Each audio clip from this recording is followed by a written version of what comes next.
நம்ம சூரிய குடும்பத்தில் இருக்க 8 கிரகங்களையுமே எனக்கு பிடிச்ச மாதிரி வருஷப்படுத்தியிருக்கேன். உங்களுக்கு தனி விருப்பம் இருக்கும், கீழே சொல்லுங்க. திஸ் இஸ் அன்சைன்ட் கிரகங்களின் தனிமதிப்பு. 8வது இடத்துல மர்க்யூரி, புதன் கிரகம். நம்ம சூரியனுக்கு மிகவும் பக்கத்தில் இருக்கிறது மட்டும் இல்லாமல் நம்ம சூரிய குடும்பத்தோட முதல் கிரகம். பார்க்கறதுக்கு நம்ம நிலவு போல தாங்க இருக்கும். அது மேலே இருக்கக்கூடிய அந்த ஃபீச்சர்ஸை மட்டும் ஹைலைட் பண்ணி பார்த்தீங்கன்னா கலர் கலராக தெரியுமே தவிர்த்து மற்றபடி நிலவுக்கும் மர்க்யூரிக்கும் உங்களால் பெரிய டிஃப்ரென்ஸுங்கிறது கண்டுபிடிக்க முடியாது. பட் மர்க்யூரி அதோடைய சுற்றுப்பாதையை க்ளீன் பண்ணி தனி ஒரு கிரகமாக இருக்கறனால அந்த கிரகம்ங்கிற அந்தஸ்து கிடச்சிருக்கு. அது மட்டும் இல்லாமல் சூரியனுக்கு பக்கத்தில் இருக்க இந்த சமயத்தில் எப்போதுமே இது சூரியனை பார்த்தபடியே தான் இருக்கும். அதனால் இந்த புதன் கிரகத்தோட ஒரு பக்கம் ரொம்ப சூடாக இருக்கும், இன்னொரு பக்கம் அண்டத்தை பார்த்துட்டு இருக்க அந்த சமயத்தில் ரொம்பவே குளிராக இருக்கும். ஆனால் இந்த புதன் கிரகத்தால் அதோடைய சூடையும் குளிரையும் தக்க வைக்க முடியாது. ஏன்னா இதுக்குன்னு தனி ஒரு வளிமண்டலம் இல்லை. சூரியனோட சோலார் புயல்கள் இந்த வளிமண்டலத்தை வழித்து தொடச்சி எடுத்துகிட்டு போயிடுங்க. அதை தாண்டி பெருசாக இந்த மர்க்யூரி புதன் கிரகத்தில் சொல்கிறதுக்குன்னு ஒன்றும் இல்லை. இதை மட்டும் நம்ம கைப்பர் பெல்ட்டில் நீங்கள் பிளேஸ் பண்ணிங்கன்னா 10/11 ஒரு ட்வார்ஃப் பிளானட்டாக தான் இருந்திருக்கும். சூரிய குடும்பத்தில் வந்து அந்த சமயத்தில் கிரகம்ங்கிற அந்தஸ்து கிடைச்சிருக்குன்னு தான் சொல்ல முடியும். அதிவேகமான கிரகம். மனிதர்கள் இப்போதைக்கு அங்கே போய் இறங்குறதுக்கான ஐடியாவே இல்லை. ஸோ மோஸ்ட்லி பல பேரால் ஒதுக்கப்பட்ட மாதிரி நானும் இதை கடைசி இடத்துல வைக்கிறேன்.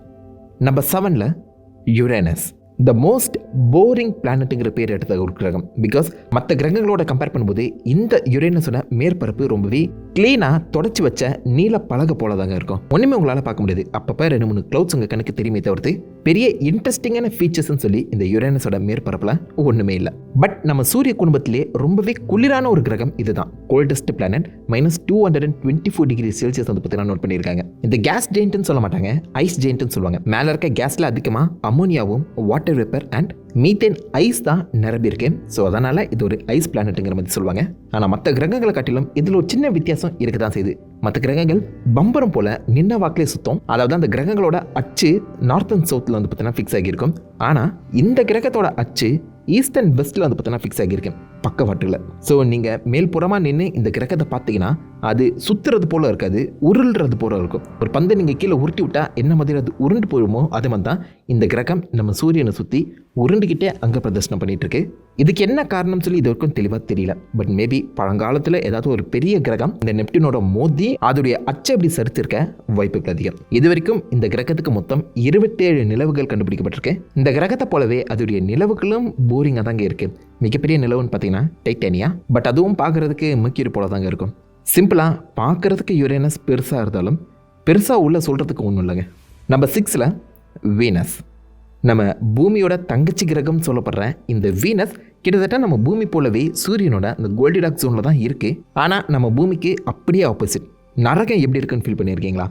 இந்த வீனஸ்க்கு போனால் உங்களுக்கு அந்த தாட் வரும். நம்ம சூரிய குடும்பத்தோட சூடான கிரகம் 475 டிகிரி செல்சியஸ் வந்து பார்த்தீங்கன்னா இங்கே ரெக்கார்ட் பண்ணப்பட்டிருக்கு. மர்க்யூரி என்னதான் முதல் கிரகம் சூரியனுக்கு பக்கத்தில் இருந்தாலும் இந்த வீனஸ் தான் சூடான கிரகமாக இருக்குது. காரணம் இதோடைய மேற்பரப்பில் திக்கான வளிமண்டலம் இருக்குது. உள்ளே வரக்கூடிய அந்த வெப்பத்தை இந்த வளிமண்டலம் வெளியில் போக விடாதாங்க. கிரீன் ஹவுஸ் எஃபெக்ட் மாதிரி உள்ளேயே அந்த வெப்பம் தங்கி இந்த கிரகத்தை நம்ம சூரிய குடும்பத்திலேயே சூடான கிரகமாக மாற்றிருக்கு. உள்ளே போனீங்கன்னா அவிஞ்சு செத்துருவீங்க. இது வரைக்கும் அந்த தரையை தொட்டது சோவியத் யூனியன் தான், வெனிரா ஸ்பேஸ் கிராஃப்ட் மூலியமா. அதன் வழியில தான் நம்மளுக்கு இந்த முதல் புகைப்படமே கிடைச்சிருக்கு. நிலப்பரப்பு பார்க்கறதுக்கு பூமி போல இருந்தாலும் அதோடைய மேல்புறம் வளிமண்டலம்ங்கிறது மஞ்சள் கலரில் இருக்கல. இதுக்கு காரணம் அதோடைய வளிமண்டலத்தில் அதிகமான சல்ஃபியூரிக் ஆசிட் இருக்குது. உள்ளே போய் நீங்கள் வெந்து சாகலைன்னா அந்த சல்ஃபியூரிக் ஆசிட் மழையாக பெஞ்சு உங்களை கரைச்சி சாகரிச்சிடும். ஆசிட் மழை பொழியக்கூடிய இடம் தான் வீனஸ். அதிகமான எரிமலைகளும் இருக்கிறதுக்கான வாய்ப்புகள் அதிகமாக. பட் இருந்தாலும் மற்ற கிரகங்களை காட்டிலும் இது கொஞ்சம் ஸ்பெஷலாக இருக்கிறதுக்கான காரணம் இதோடைய அந்த வளிமண்டலத்தோட ஒரு அட்மாஸ்பியர், ஒரு ஆல்டிடியூட் கிட்ட மனிதர்களுக்கு ஏற்றவாறு அந்த காற்றமைப்புகள் இருக்க. அந்த சமயத்தில் எதிர்காலத்தில் நம்ம பலூன் சிவிலைசேஷன் மாதிரி ஏதாச்சும் ஒன்று பில்ட் பண்ணி இந்த வீனஸோட வளிமண்டலத்தில் வாழறதுக்கான தகுதி இருக்காங்க. பட் இது நடக்கிறதுக்கு இன்னும் பல வருஷங்கள் இருக்கு. அது வரைக்கும் வீனஸ் நம்பர் 6லேயே இருக்கட்டும். நம்பர் 5ல் நெப்டியூன், நம்ம சூரிய குடும்பத்தில் கடைசி கிரகம். சில சமயங்கள் ப்ளூட்டோவை விடவும் இந்த கிரகம் வந்து பார்த்தீங்கன்னா லாஸ்ட்டுக்கு போயிடுவாங்க. ஏன்னா ப்ளூட்டோவோட அந்த சுற்றுப்பாதையும் இந்த கிரகத்தோட சுற்றுப்பாதையும் அப்பப்போ இன்டர்லிங்க் ஆகும். ரெண்டும் மோதாது. பட் சில சமயங்களில் ப்ளூட்டோ நெப்டியூனுக்கு முன்னாடி வந்துருமா. அந்த காலகட்டத்தில் நெப்டியூன் தான் நம்ம சூரிய குடும்பத்தோட கட்டங்கடைசான கிரகமாக மாறும். பட் இருந்தாலும் இந்த கிரகம் எனக்கு பிடிச்சதுக்கான காரணம் இதோடைய அந்த கலர் தான். ஒரு பிரைட்டஸ்டான ப்ளூ கலர் இதுக்கு இருக்குது. இதை காரணம் அதோடைய அட்மாஸ்பியரில் அதிகமான மீத்தேன் கேஸ் இருக்காங்க. இப்போ வரைக்கும் நம்ம சூரிய குடும்பத்தில் இந்த கிரகத்தில் தான் அதிகமான காற்றடிக்கிறத நோட் பண்ணியிருக்காங்க. 2100 km/h வேகத்தில் காத்தடிச்சிருக்கு இந்த கிரகத்தில். அண்ட் இந்த கிரகத்தை நீங்கள் அடிக்கடி பார்க்கும்போது அதுலேயே அந்த மச்சம் மாதிரி இருக்கக்கூடிய பிளாக் ஸ்பாட்டை நோட் பண்ண முடியும். இது ஒரு மிக பிரம்மாண்டமான புயல் காற்று. அப்பப்போ நிறைய இடங்களில் இந்த பிளாக் ஸ்பாட் பார்த்தீங்கன்னா தோண்டி மறையுமா. ஸோ புயல் அடிக்கடி உண்டாக்கக்கூடிய ஒரு கிரகம்னா இதுதான். இதுக்குன்னு தரைப்பகுதி கிடையாது. அண்ட் இது நீல கலரில் இருக்கனால தண்ணீர் அதிகமாக இருக்கும்னு நினைக்காதீங்க. இதுவும் ஒரு ஐஸ் ஜெயின் தான். இது வரைக்கும் மொத்தம் 14 நிலவுகள் கண்டுபிடிச்சிருக்காங்க. அதில் பெருசுன்னு கேட்டிங்கன்னா ட்ரைட்டன். அண்ட் இந்த நிலவுக்கும் ஒரு ஸ்பெஷாலிட்டி இருக்கு. மற்ற கிரகங்கள் வந்து பார்த்தீங்கன்னா எந்த திசையில் சுற்றுதோ அதோடைய நிலவுகளும் அந்த திசையில் தான் சுற்றும். அந்த ட்ரைட்டன் மட்டும் இந்த கிரகத்துக்கு ஆப்போசிட் திசையில் சுற்றுதான். ஏன் அந்த மாதிரி ஆச்சு, எதனாலன்னு சொல்லி இது வரைக்கும் தெரியல. பட் மேபி கைப்பர் பெல்ட்டில் இந்த மாதிரி ட்ரைட்டன் ஒரு குறுங்கோலாக இருக்க நெப்டியூன் தெரியாதனமா அந்த குறுங்கோலை தம் பக்கம் இழுத்து இந்த மாதிரி ஒரு நிலவாக மாற்றிருக்கக்கூடும். அந்த ரெட்ரோகேட் ரொட்டேஷனுக்கு எதுவும் காரணமாக இருக்கலாம்ங்கிற மாதிரி சொல்லப்படுது. பட் எப்படி பார்த்தாலும் ஒரு பியூட்டிஃபுல்லான ப்ளூ கலரில் இருக்கக்கூடிய ஒரு வித்தியாசமான கிரகம் நெப்டியூன். நம்பர் 4ல் கண்டிப்பாக இந்த இடத்துக்கு போயே ஆகணும்னு சொல்லி துடிக்கக்கூடிய ஒரு இடம் தான் செவ்வாய், மார்ஸ். அடுத்த 20 வருஷத்தில் மனிதர்கள் கண்டிப்பாக செவ்வாயில் காலடி எடுத்து வச்சுருவாங்கன்னு சொல்லி இப்போதைக்கு நிறைய பேர் எண்ணிட்டு இருந்தாலும் மார்ஸ் ஒரு ரொம்ப இன்ட்ரெஸ்டிங்கான கிரகம். ஒரு கட்டத்தில் பூமி போலவே அதிகமான தண்ணீர் ஓடிட்டு இருந்து பாசிபிளி செழிப்பாக இருந்த ஒரு இடமா மார்ஸ் இருந்திருக்கணும். பட் அதோடைய அட்மாஸ்பியர் கம்ப்ளீட்டாகவே அழிக்கப்பட்டு உள்ள இருக்க தண்ணீர் எல்லாமே இவாப்ரேட் ஆகி இப்போதைக்கு வறண்ட தேசமாக மாறி இருக்கு. அதாவது எதிர்காலத்தில் நம்ம பூமி இப்படி தான் இருக்குமோங்கிற ஒரு எண்ணத்தை கொடுக்கக்கூடிய ஒரு கிரகங்க. அதோடைய அந்த சிவப்பு நிறம்ங்கிறது ரஸ்ட் துருவால் உருவாக்கப்பட்டிருக்கு. ஒரு தின்னான அட்மாஸ்பியர் இருக்குது. அதாவது நம்ம பூமியோட கம்பேர் பண்ணும்போது 1% டென்சிட்டியில் ஒரு அட்மாஸ்பியர் இருக்குது. அந்த காற்றுனால இந்த கிரகத்தில் ஒரு மெல்லிசான காற்றடிக்கும். பட் அந்த காற்று உக்கிரமாக்குற அந்த சமயத்தில் மொத்த கிரகத்தையே மூன்ற அளவுக்கு அந்த காற்று பலமாக மாறுமாங்க. மிகப்பெரிய பெரிய சாண்ட் ஸ்டாம்ஸ்லாம் இந்த கிரகத்தில் சர்வசாதாரணமான விஷயம். 2-3 மாதங்கள் சூரிய வெளிச்சமே படாத அளவுக்கு பயங்கரமான சாண்ட் ஸ்டாம்ஸ் அடிக்கும். பார்க்க பாலைவனம் போல தெரிஞ்சாலும் ரொம்பவே குளிரான ஒரு இடம். பூமி போலவே ஒரு மிகப்பெரிய பள்ளத்தாக்கு இந்த கிரகத்தில் இருக்குது. பூமியில் இருக்கிற எவரெஸ்ட்டை விட மிகப்பெரிய ஒரு எரிமலையும் இங்கே இருக்குது. ஒலிம்பஸ் மான்ஸ்னு சொல்லுவாங்க. பட் எந்த ஒரு எரிமலையும் இப்போதைக்கு இந்த கிரகத்தில் ஆக்டிவாக இல்லை. இந்த கிரகமே இப்போதைக்கு ஆக்டிவாக இல்லை. ஜியாலஜிக்கலி டல்லாக இன்ஆக்டிவாக இருக்கக்கூடிய ஒரு கிரகம் தான் இது. இந்த கிரகத்துக்கு மொத்தம் 2 நிலவுகள் கண்டுபிடிக்கப்பட்டிருக்கு, ஃபோபோஸ், டீமோஸ். ரெண்டுமே பார்க்குறதுக்கு நிலவு போல் இருக்காது, கருங்கல் போல தான் இருக்கும். பட் 2 நிலவுகள் இருக்கு. அண்ட் 2த்தில் ஃபோபோஸ் பாசிபிளி அடுத்த வர 200-300 வருஷங்களில் டேரெக்டாக மார்ஸ் மேலேயே மோதி மார்ஸை சுற்றி ஒரு வளையத்தை உண்டாகிறதுக்கான வாய்ப்புகள் அதிகமாக இருக்காங்க. பூமியை முடிச்சுட்டு இந்த கிரகத்துக்கு தான் போகிறதா மனுஷங்க பிளான் பண்ணி வச்சுருக்காங்க. எதிர்காலத்தில் இங்கே போய் செட்டில் ஆகுமான்னு தெரில. பட் செட்டில் ஆனோன்னா நீல நிறத்தில் தோன்றக்கூடிய சூரிய உதயத்தை கண்டிப்பாக மிஸ் பண்ணக்கூடாது.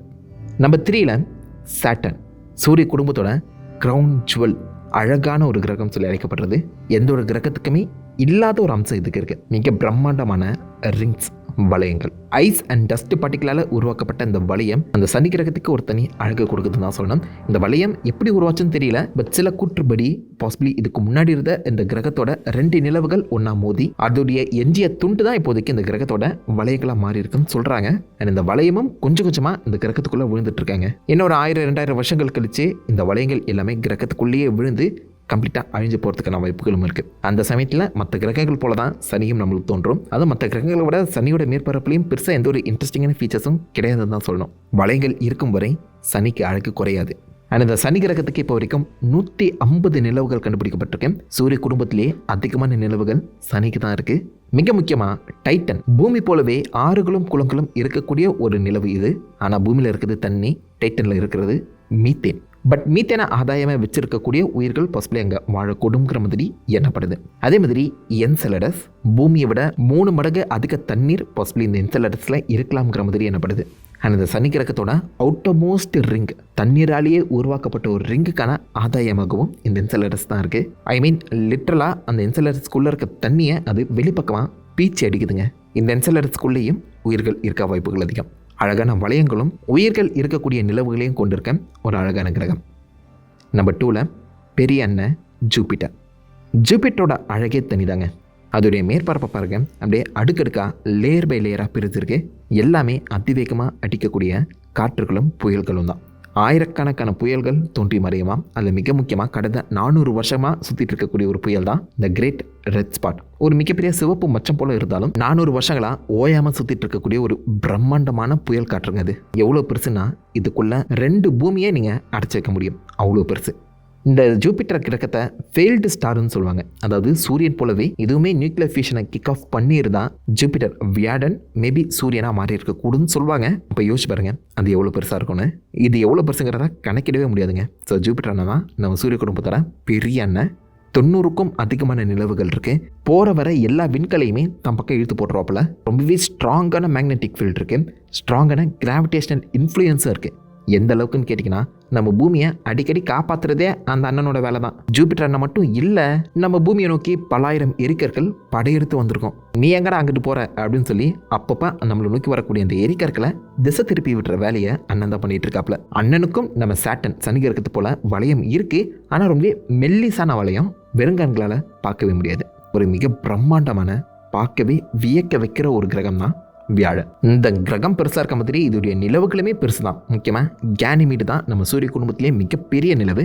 எந்த அளவுக்குன்னு பெருசுனா சூரிய குடும்பத்தோட முதல் கிரகம் மெர்க்யூரியோட கம்பேர் பண்ணும்போது கேனிமீட் பெருசுங்க. ஜூபிட்டரோட ஒரு நிலவு சூரிய குடும்பத்தில் இருக்க ஒரு கிரகத்தோடவே பெருசாக இருக்குன்னா யோசிச்சு பாருங்க. யூரோப்பா ஆழமான கடல் இருக்கக்கூடிய ஒரு பிரம்மாண்டமான நிலவு. இந்த நிலவுக்குள்ளேயும் உயிர்கள் இருக்கிறதுக்கான வாய்ப்புகள் அதிகம். அதிக எலிமலை வெடித்து செதறக்கூடிய ஐயோ நிலவும் இங்கே தான் இருக்குது. ஸோ கிரகம் மட்டும் ஸ்பெஷல் இல்லை, கிரகத்தை சுற்றி இருக்க நிலவுகளும் ஸ்பெஷலாக இருக்கிறது தான் அண்ணன் ஜூபிட்டரோட அட்ராக்ஷனு. ஜூபிட்டர் அண்ணன் பெரிய அண்ணன் தாங்க. நம்பர் 1 பார்க்குறதுக்கு முன்னாடி ஒரு சின்ன ஹானரபிள் மென்ஷன். ப்ளூட்டோ கிரகமாக இருந்து குறுங்கோளாக மாற்றப்பட்டாலும் எப்போதுமே நம்ம மனசுக்குள்ளே இந்த ப்ளூட்டோக்குன்னு தனி இடம் இருக்க தான் செய்யுது. ஜியாலஜிக்கலி ஆக்டிவான ஒரு கிரகம். கிரகம் கிட்டத்தட்ட சிவப்பும் வெள்ளையும் கலந்த மாதிரி ஒரு வித்தியாசமான லுக்கில் தாங்க இருக்கும். அதோடைய அந்த சிவப்பு பேட்ச் ஹார்ட் ஷேப்பில் இருக்கும், நம்மளுக்கே ஹார்ட் கொடுக்குற மாதிரி. அண்ட் இதுக்கு ஈக்குவலாக 70% நிறை இருக்கக்கூடிய ஷேரனுங்கிற ஒரு நிலவும் இந்த ப்ளூட்டோ சுற்றி வளம் வருது. ப்ளூட்டோவும் ஷேரனும் காமனாக ஒன்று சுற்றிட்டு இருக்கு அப்படின்னு சொல்லுவாங்க. செம்ம பியூட்டிஃபுல்லான க்யூட்டான ஒரு கிரகம். அதை நம்ம மிஸ் பண்ணக்கூடாதுல. ஹானரபிள் மென்ஷனில் போட்டிருக்கேன். அண்ட் ஃபைனலி நம்பர் 1 எப்போதுமே என்றைக்குமே இதுதான் எனக்கு ஸ்பெஷல். எர்த், பூமி. நம்ம வளர்ந்து இவால்வ் ஆன ஒரு இடங்க. நம்ம சொந்த கிரகம், நாம் வாழ்கிற கிரகம், நம்மளை வாழ வைக்கிற கிரகம், பல உயிர்களும் பல ஆச்சரியங்களும் தோன்றி மறைந்த கிரகம்.